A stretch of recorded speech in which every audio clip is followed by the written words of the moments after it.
Hello, j'espère que vous allez bien, bienvenue dans cette nouvelle vidéo. Alors aujourd'hui je voulais vous parler de 10 choses que je n'aime pas à Toronto. Donc ça va faire bientôt 1 an que j'y suis, donc j'ai un peu de recul pour pouvoir juger sur la situation. Il y a mon chien qui veut que des câlins et des câlins, tout le temps des câlins. C'est ça, tu veux des câlins?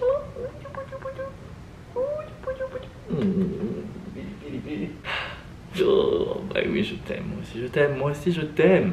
Les câlins sont faits. Alors si tu veux venir t'installer à Toronto, je t'invite à t'installer confortablement du coup et regarder cette vidéo. Le premier aspect de Toronto que je n'aime pas, c'est que c'est toujours en travaux.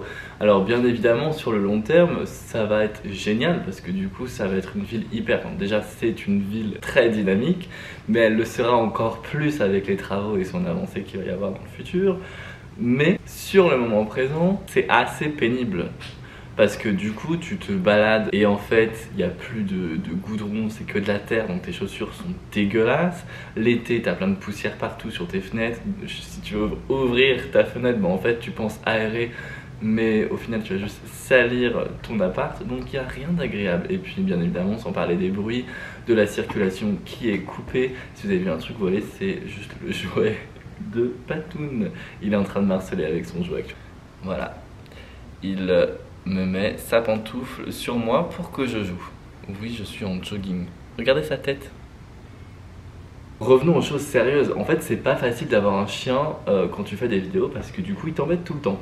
Donc ça c'est pour la première chose. Deuxième chose que je n'aime pas à Toronto, ça pue la weed. Ça pue la weed partout. Donc du coup ce n'est pas agréable parce que si admettons tu te promènes le matin tranquillement pour aller sur ton lieu de travail, dès 8 h, tu vas sentir la weed parce qu'il y aura quelqu'un en face de toi qui va fumer. C'est pas agréable, honnêtement c'est pas agréable. Et il faut savoir que ici c'est légal, du coup tu peux juste ne rien dire. L'individualisme, je trouve que ici c'est hyper individualiste. Les gens te tiennent à peine la porte, en tout cas dans mon building c'est très rare qu'il y ait des gens qui me tiennent la porte. Les gens voilà, te disent pas bonjour, te sourient pas, après ça c'est normal quand tu habites dans une grande ville. En même temps tu vas pas t'arrêter toutes les 2 secondes pour dire bonjour à quelqu'un, ça c'est sûr.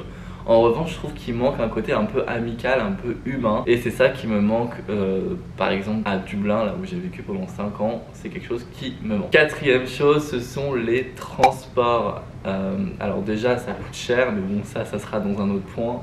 Mais en termes de logistique, je trouve que si tu veux te déplacer en dehors de la zone de Toronto, donc au niveau du GTA, ça va te coûter, enfin c'est pas que ça va te coûter cher, enfin oui ça va te coûter cher, mais c'est aussi dans le sens c'est plus difficile au niveau de la logistique, c'est pas simple. Et du coup c'est galère en fait quand t'as pas de voiture de te déplacer aux alentours de Toronto ou dans l'Ontario en général, dans la région Ontario. C'est galère. Cinquième point, du coup on en revient sur la logistique qui est le voyage.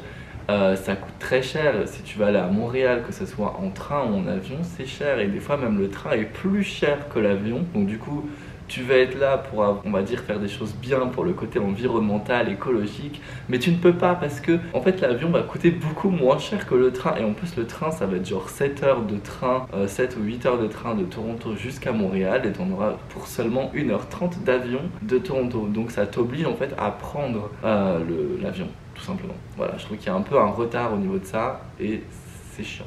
Sixième point, la vie est chère. Tout coûte cher ici, rien n'est gratuit. Tu veux, je sais pas, tu demandes une mayonnaise au restaurant, et bah, va te coûter 2 $ ta mayonnaise. Même si c'est 2 $, c'est pas grand chose, mais c'est toujours des petits trucs et des petits trucs qui font que ça coûte cher. Voilà. Et puis sans oublier effectivement le fait qu'il faut rajouter les taxes parce que tout est en prix hors taxe ici. Donc quand tu vas avoir, je sais pas, un t-shirt à 30 $, mais en fait il va te coûter 50 $ parce qu'il faut que tu rajoutes les taxes. Ça fait mal, ça fait mal. Et puis bien évidemment tout ce qui est pourboire, voilà, il faut que tu laisses des pourboires partout. D'ailleurs la dernière fois j'étais dans un fast food et sur une machine automatique, et on me demandait même de mettre des pourboires sur une machine automatique. Bien évidemment j'ai dit non parce que le service, enfin je veux dire c'est moi qui prépare, enfin je prépare pas ma commande mais je fais ma commande. Et en plus de ça, mais non en fait c'est à vous de me payer les gars, c'est pas à moi de vous payer. 7e point je crois. On en est où dans les points là? Je sais plus. 7e point, du coup, tous les bars, les boîtes et tout ça, ça ferme tôt. Ça ferme tôt. Ici, à 2 h, tout le monde est couché. Tout le monde dort. Et si toi tu veux faire la fête jusqu'à 6h du matin, bah tu peux pas. Ferme à 2h, 2-3h max. Fermé. Tu peux plus t'amuser, c'est fini. Il y a mon chien qui est en train de mourir par terre. Oh. 8e point, le trafic. Le trafic, c'est insane. Si tu veux conduire, ne conduis pas parce que franchement, c'est horrible. J'habite juste au-dessus d'une autoroute. Bon, déjà, entre les klaxons, ici, klaxon pour rien, mais vraiment rien. Rien. Genre, le feu vient tout juste d'être vert, genre à la microseconde près, t'as déjà 5 voitures qui vont klaxonner derrière. Vraiment, c'est horrible de conduire ici. D'ailleurs, je n'ai jamais conduit ici. Mais c'est même horrible de voir les gens conduire ici. Ça me crée de l'anxiété, même en tant que piéton. Sans parler du bruit des voitures. Il y a des voitures, c'est des énormes voitures. Et en plus de ça, je sais pas, ils doivent avoir des turbos, je sais pas quoi derrière. Enfin, ils ont dû refaire le moteur. Ça fait un bruit, mais de kekos comme jamais. 9e point, ici, je trouve qu'il est difficile d'acheter en seconde main. Par exemple, en France, on a Vinted. Vinted, c'est génial. Genre, c'est la meilleure application qui puisse exister. T'as aussi Le Bon Coin qui est trop bien. Ici, t'as effectivement une application, enfin un site comme Le Bon Coin qui est Kijiji, mais franchement, j'ai regardé et c'est pas ouf. Et c'est même pas user-friendly.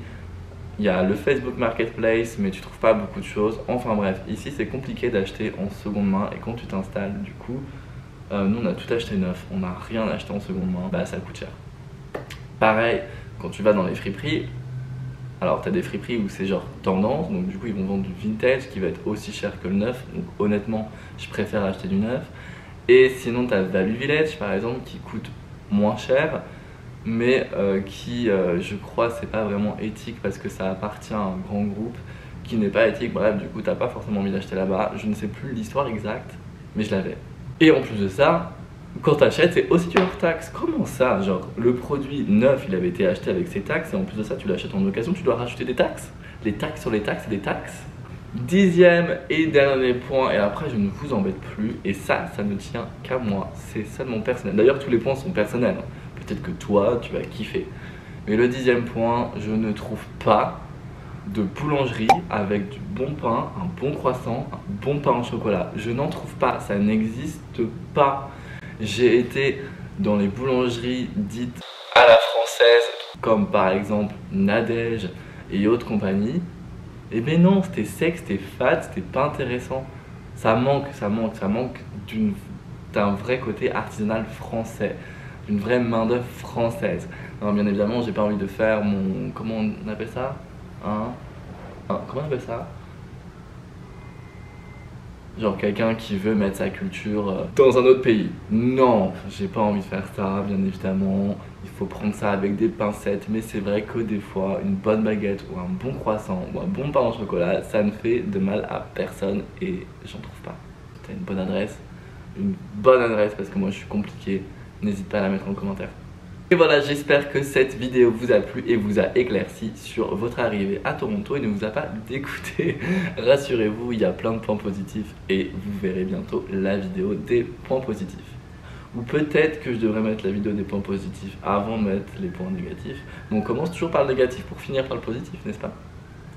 Je vous dis à dimanche prochain pour la prochaine vidéo.